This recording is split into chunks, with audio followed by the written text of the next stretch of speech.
Okay, so I'll be starting with the first question of the week 9. So, question 1 says, which of the following is or are location based services? Foursquare, Yelp, Govala, and Uber.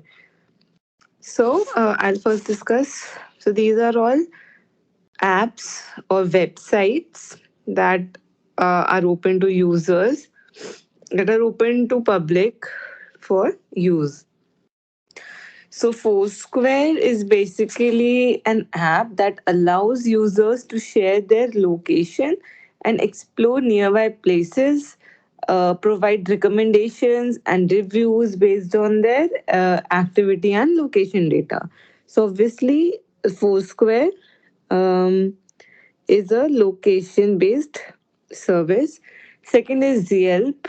So, Yelp primarily focuses on reviews and recommendations for local businesses, but it also, has some location features. For example, if you give the app your location, it will show you the nearby businesses, something like that. So, Yelp also uses location. Then Govala uh, is no longer, operational, but it was also a location-based social network where the users could check into places, share the location with friends, and it gave some kind of virtual points for that.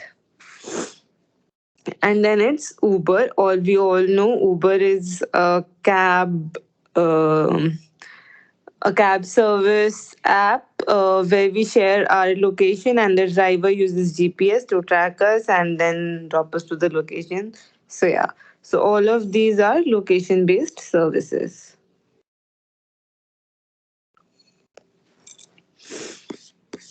Okay. So now the question two is, what is the difference between Pearson and Spearman rank correlation? Option A is Pearson correlation assesses linear relationships, while Spearman correlation evaluates monotonic relationships. Okay, so yeah, is it correct? So Pearson correlation is related to linear relationships, and Spearman correlation is related to monotonic relationships. So, what is linear relationships and monotonic relationships? So, linear relationships are basically that goes in a straight line like this. So, if this is x and this is y, all these lines are linear relation between x and y. That monotonic means it just says that if x increases, then y increases, or x decreases, y increases, or x increases, y decreases. So all of these are monotonic relationships. So monotonic relationships can be linear, non-linear, anything. Okay, it does not have to be strictly linear. So that is true. Option B is Spearman correlation is always between -1 and 1. That is true. It is between -1 and 1. While Pearson correlation can have values outside the range. No, Pearson correlation is also between -1 to 1. So -1 means negative correlation and 1 means the most positive correlation.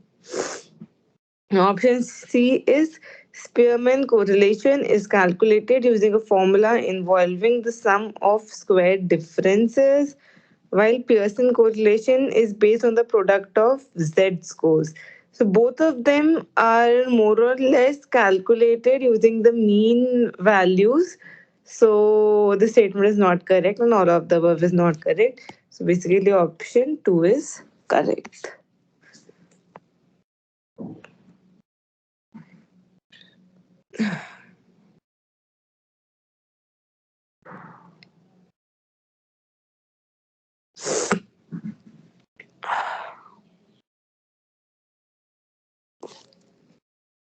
So the question three is, you have two data sets, okay, and you want to measure the strength and direction of the relationship between them.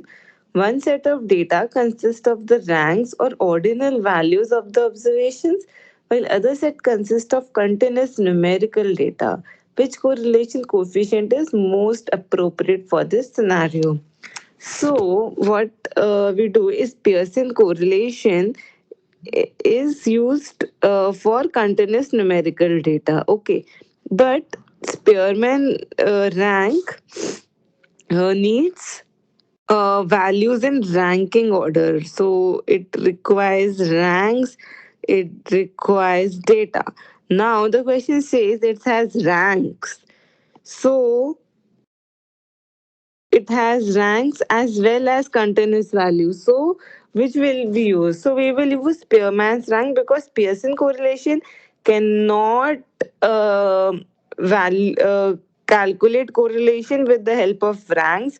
But if we have continuous numerical data, we can convert it into ranks and then calculate the Spearman's rank correlation coefficient. Okay. So, if you have only continuous numerical data, then Pearson's correlation is okay. But any data is in the form of ranks or ordinal values, you have to use Spearman's correlation.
Okay, so now the question four is, which of the following are open text fields whose validity is not enforced by the system and may carry noise or invalid locations? So, options are venue location, tips, user, home, city, and duns. So basically, Noise is basically when we, for example, when we are entering our home city, no one is checking that if you're entering it right or not. Also, the tips. If I'm saying that the food was very bad in a restaurant, then no one is checking that if the food was really bad, right? Venue location is no, because either we will use the GPS for that, so venue location is not that, and dance is also so tips and user home city. Sorry. My question 5 is, which of the following is correct inference from figure 2? The figure 2 tells the cumulative distribution of the number of mayorships, tips, and duns per city. So blue is mayorship, red is tips, and green is duns. So option A is the distributions are very skewed, with a few cities having as many as 100 mayorships, tips, or duns. So as you can see, it's very skewed because it's going like this, right? So it's quite skewed. Second option is the distributions are evenly balanced. Obviously, they are not evenly balanced.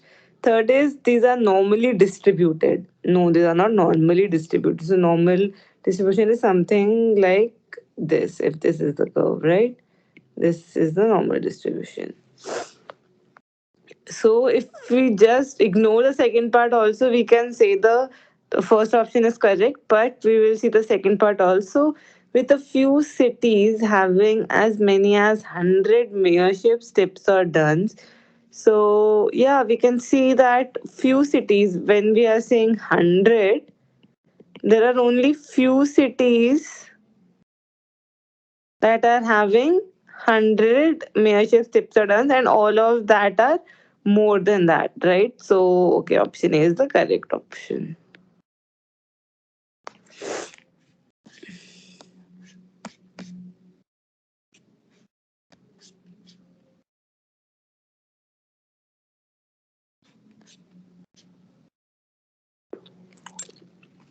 Okay, so the question 6 is, what is the key difference between a scatter plot and a bar chart? Okay, so scatter plot usually no, it looks something like this. There are data points that are scattered. XY data points are scattered. And how does a bar chart look? Bar chart something looks like this, right? Now the options are, scatters plots display categorical data while bar charts are used for numerical data. So actually it's wrong. Categorical data is, for example, if I say I have so I visit a zoo, okay, and I want to maybe differentiate or categorize the animals and their counts. So basically, I'm categorizing, say, leopards,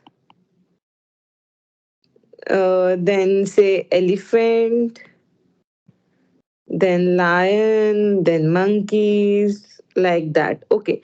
Now, if I want to do so and I want to represent their count, so for example, there are three leopards, four elephants, two lion, and eight monkeys, for example. Now for scatter plot, it is very it is not possible. How do I plot how one point can represent three leopards, right?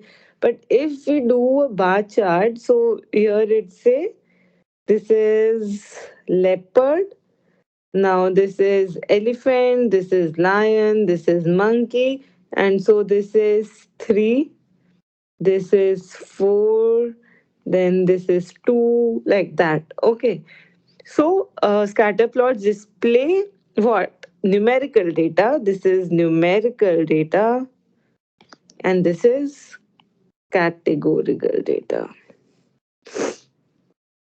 So, option B is scatter plots with the relationships between two numerical variables, while bar charts display the frequency or distribution of categorical data. So this is the correct option. Option C is scatter plots are only used for displaying data with a single variable, while bar charts can visualize data with multiple variables. So this is also correct. When we have numerical data, we can only picturize its correlation with respect to one variable, but here elephant line, lot of variables can be there.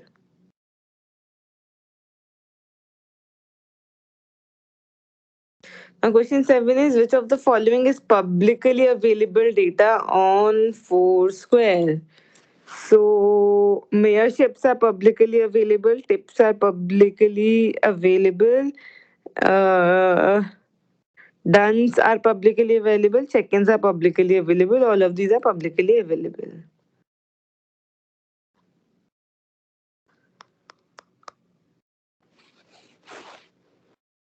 So actually, no, check-ins is not publicly available because it is sensitive information. Only the followers can see the check-ins. Otherwise, you can be tracked and things like that. So check-ins is not available. Other than that, everything is available.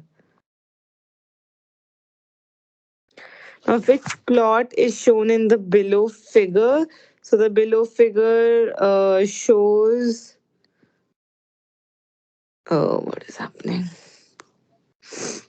Daily fat intake and daily sugar intake in the US, in the New Zealand, UK, France, many countries, and it's showing a very large bubbles, right? So basically, the value is within this range. So it's basically a bubble plot.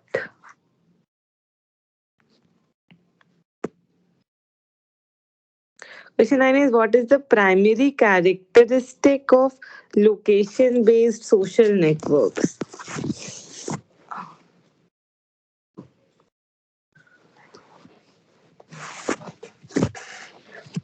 So, what is the primary category of location based social networks? Option A is they allow users to share text based posts with their friends and followers. So, location based social networks need to share locations. Their primary characteristic is related to location, not text. Option B is they provide a platform for online gaming and virtual reality experiences. No.